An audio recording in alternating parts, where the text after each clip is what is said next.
উল্টোপাল্টা বলছো, আমরা ভালো খেলতে পারিনি একদম 100%। আই এম নট স্যাটিসফাইড, খুব বাজে খেলেছে। ভালো খেলা উচিত ছিল, আমরা এক্সপেক্ট ছিল আর ভালো খেলবে। কোন জায়গাটাই কি সমস্যার যে কারণে তোমরা মানে দেখলাম একটুখানি মানে হতে পারতো গোলগুলো হলো না, ঠিক কি সমস্যাটা তুমি দেখছো? আসলে আমাদের সাপোর্টিং প্লেয়ার ঠিক মতন যেতে পারেনি। Both of the wing middle half flop today, wing back একটা flop today, strikers is not up to the mark. That reason তোমাদের এখন প্রতিপক্ষকে কী বলবো, অফকোর্স ভালো টিম। আর সুপার সিক্সে যাওয়ার জন্য আপাতত কি মানে তোমাদের রয়েছে, কটা ম্যাচের মধ্যে কটা আমাদের এখন জিততে 3টে হবে? ম্যাচ আছে, আমাদের এখন 6 পয়েন্ট দরকার। 6 পয়েন্ট দরকার, দুটো জিতলে তোমরা কোয়ালিফাই করে যাবে সুপার সিক্সে। তো মোহনবাগানের জন্য একটু মানে আর নেই সম্ভাবনা, তাই জন্য মোমেন্ট সম্মান আমাদের একটু কমে গেল আজকে ড্র করে। ম্যান অফ দ্য ম্যাচ শুভমকে দেওয়া হলো আজকে তোমাদের গোলকিপারকে, এই বিষয়টা খুব ভালো। আগের দিনও যে লিসবন ম্যাচটা খেলেছে সেদিনকে ওকে ম্যান অফ দ্য ম্যাচ দেওয়া উচিত ছিল, বাট আমাদের কপাল খারাপ যে আমাদের সবসময় সব কিছু আমাদের এগেনস্ট হয়েছে। আজকে রেফরিও কেমন খেলাচ্ছেন দেখছেন, কন্টিনিউয়াসলি আমাদের এগেনস্টে ফল করছে, আমাদের ফেভারে দিয়ে দিচ্ছে। But referee is very nice, but কেন যে আজকে এরকম খেলছিলেন বুঝতে পারলাম না। বাট ওভারঅল আমাদের টিমটা যা খেলে সেটাই খেলতে পারে।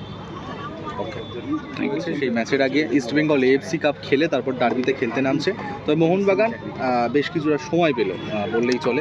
সেক্ষেত্রে কতটা কঠিন হলো দুই দলের জন্য, বিশেষ করে এই টিম নিয়ে বলা খুব কঠিন। এখন দুটো টিমই নতুনভাবে সব টিম বানিয়েছে, খুব ভালো ভালো প্লেয়াররা তারা রিক্রুট করেছে। আমরাও যা ওদের ডাটা দেখেছি, দেখে আমরা সত্যি অবাক যে এরকম প্লেয়ার আমাদের দেশে আসতে পারে। আমরা খুব উত্তেজনা আমাদের যে আমরা খেলা দেখবো ওদের। তবে দুটো টিমের অ্যাট প্রেজেন্ট এক্ষুনি ইস্টবেঙ্গল স্পেশালি টিমটাকে ম্যাচ করে নিতে হবে। মোহনবাগান সেই সুযোগ যেটা বললেন সেরকম সুযোগ পেয়েছে, এবং ওদের যথেষ্ট ইন্ডিয়ান প্লেয়ার যারা ভালো ভালো আছে, খুব ভালো ভালো আছে, সেইটা ইস্টবেঙ্গলের অতটা নেই। বাট আমার মনে হয় যে যেসব প্লেয়ার রিক্রুট করেছে আর একটু সময় আর একটু পরে যদি ডার্বিটা হতো তাহলে আমরা বহুত উপভোগ করতাম। শুধু আর একটা বিষয় হচ্ছে আনোয়ার নিয়ে বেশ কিছু টালমাটালের পরে ফাইনালি 5 বছরের কন্ট্রাক্টে আনোয়ার ইস্টবেঙ্গলে সই করলো। যদি 18 তারিখে আনোয়ারকে আমরা প্রথম 11-এ দেখি, সেক্ষেত্রে কি একটু চাপে পড়বে মন?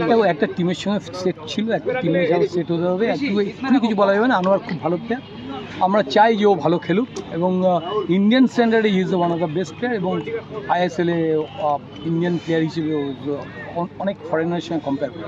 বাংলার এই দলে প্রথম কোনো 3 বিশ্বকাপ আর একসঙ্গে খেলছে, সেক্ষেত্রে কি একটু আমরা সেটা নিয়ে প্রাউড। আমরা ওই জন্যই বললাম তো, আমরা উই আর প্রাউড যে আমরা খেলাটা দেখবো। কিন্তু টিমটা যদি প্রিপারেশন টাইম পেতো, ওই জন্য ইপিএল শুরু হয়, এরা 1 মাস 1.5 মাস ধরে টাইম পেয়ে গেছে নিজেদের টিম গোছানোর জন্য। তো ন্যাচারালি এই টাইমটা যদি ওরা এসছে, আর খেলাও শুরু হয়ে গেছে ডুরান্ড কাপ, এবং ডুরান্ডের পর থেকে এএফসি কাপ চলে এসেছে, এবার আইএসএল শুরু হবে। এই টিমটাকে প্যাচ আপ করাতে কোচের খুব হিমশিম খেতে হবে। বাট আমার মনে হয় যে ভালো রেজাল্ট। দুই দলেই দিমি রয়েছে, এদিকে দিমিত্রি পেট্রাদস মোহনবাগানে, ওদিকে দিয়ামান্তোস। কি মনে হচ্ছে কোন দিমি এবারে ডাক কাটতে চলেছে, আর এই লড়াইটা তুমি কিভাবে দেখছো? যে কীরকম পারফর্ম করে, সাপোর্টিং প্লেয়ার কারা আছে, কীরকম কম্পোজিশন করেছে, তারপরে মাদি দালালকে কেমন দেখছো ইস্ট বেঙ্গলের জার্সি গায়ে? বড় খেলা দেখিনি, একটা ম্যাচ খেলেছে, not bad, but take the time. বলতে গেলে কিছু সময় লাগে। গত 5 বছরের তুলনায় ইস্ট বেঙ্গল সেরা দল গঠন করেছে এই সময়। লড়াইটা তাহলে সহজ হবে না মোহনবাগানের জন্য? করলে হবে না। সব থেকে বড় জিনিস হচ্ছে যে প্র্যাকটিসে টাইম দিতে হবে, তাদের সঙ্গে নিজেদের রিলেশনটা করতে হবে। Thank you.